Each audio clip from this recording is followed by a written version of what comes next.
الحياة شوقا إلى المولى أتاي أسلمت روحي. Les psychologues sociaux, ils ont étudié un phénomène très important et qui va nous éclairer. Vous voyez que les connaissances des sciences humaines vont nous éclairer mieux pour mieux comprendre ce verset. Ils ont examiné des situations où, imaginez-vous, vous, au titre personnel, euh, vous êtes amené à un moment donné d'être en désaccord avec vos propres croyances, vos propres convictions. Imaginez qu'on vous demande quelque chose et vous êtes dans une situation et vous devez vous conformer à l'encontre de vos propres convictions. Vous serez dans quel état? Vous serez dans un état de tension inconfortable. Et cet état de tension inconfortable, parce que cette tension psychologique, parce qu'il y a une contradiction entre ce que vous faites avec vos propres valeurs et vos propres croyances, ça s'appelle la dissonance, c'est la dissonance cognitive. Donc, je vais parler de cette théorie très brièvement pour avancer une autre recherche très intéressante qui va nous amener à comprendre mieux ce verset coranique. Et la personne, quand il est dans cette situation d'inconfort psychologique, donc il va essayer de réduire cette tension. Parce que on a une autre théorie, ce qu'on appelle une théorie de l'équilibre cognitif, c'est-à-dire que l'être humain ne peut pas rester comme ça, déchiré et d'être en contradiction. Donc à ce moment-là, il va soit modifier ses propres convictions, soit les atténuer. Donc cette théorie de la dissonance cognitive, qui était théorisée par Festinger, c'est-à-dire donc il a une théorie là presque maintenant un demi-siècle, et qui a été même on disait que ce théoricien, il était le Picasso de la discipline de la psychologie sociale, était professeur de psychologie donc à l'université Stanford, avec une école qui était très connue, Palo Alto, en Californie, qui étudiait surtout toutes les théories sur la communication.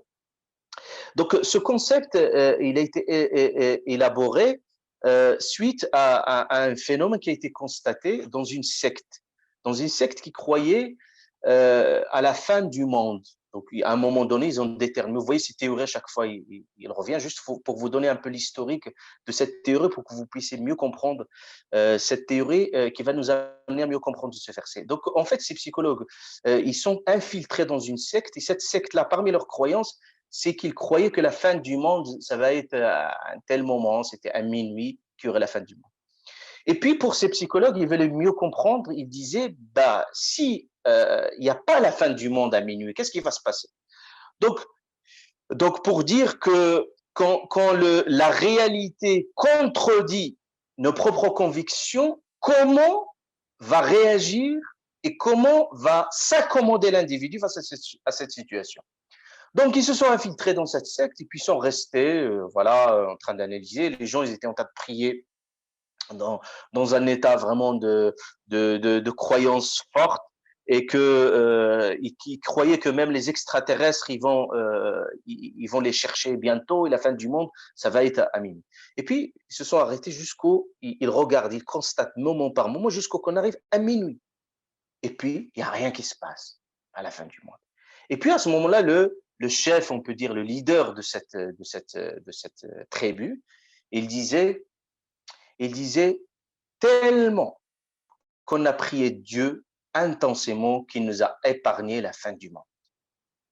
Donc là, ce psychologue ça déclenche en lui la théorisation d'un phénomène.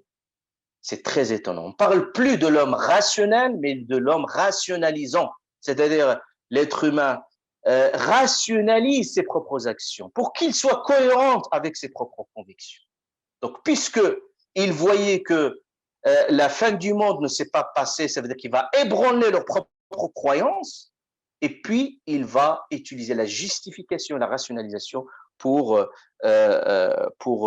rationaliser.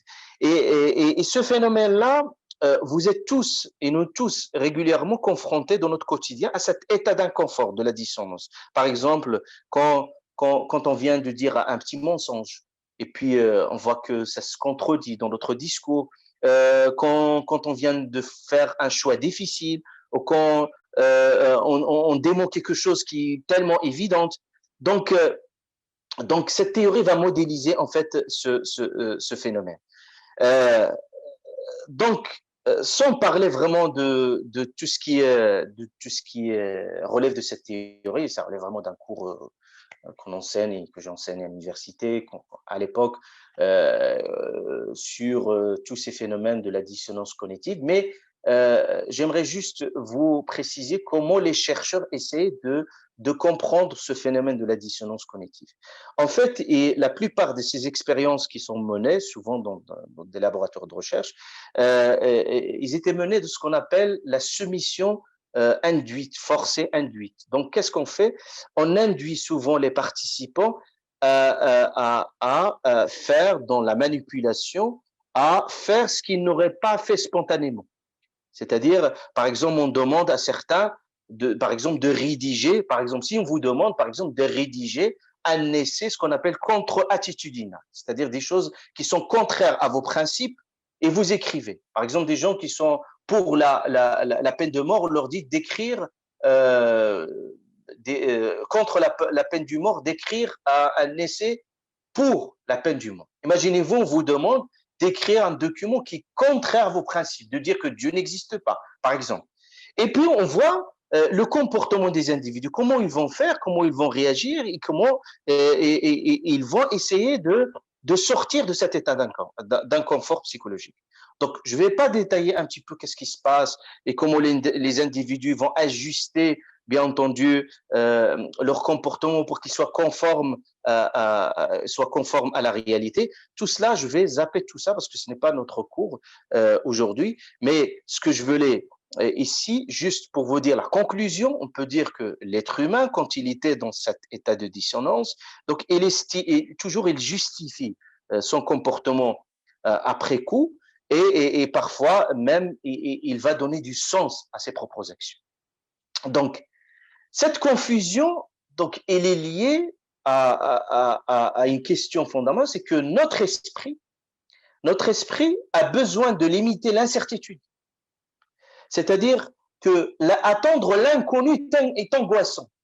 Si vous prenez l'expérience et cette angoisse de la mort, c'est une angoisse réelle, existentielle.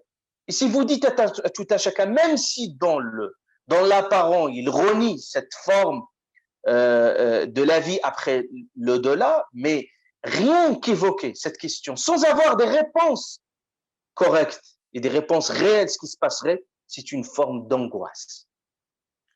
Au point, vous savez, un grand philosophe qui a beaucoup écrit des ouvrages, et plein, ils se sont suicidés à la fin. Et puis là, il disait, en fait, à la fin, il disait, quand il voulait donner fin à sa vie, il disait, je voulais convoquer la mort avant qu'il me convoque. Et puis s'est suicidé. Donc il a théorisé philosophiquement, de façon ridicule, la question de la mort. Mais ce qui est important de comprendre, c'est que l'être humain a besoin de limiter de cette incertitude. Et que plus il est dans l'inconnu, plus il ne sait pas ce qui se passe, plus c'est angoissant. Donc c'est pour ça, soit sur cette question de Dieu, la question de la mort, on a besoin d'avoir des réponses et d'avoir une conception stable.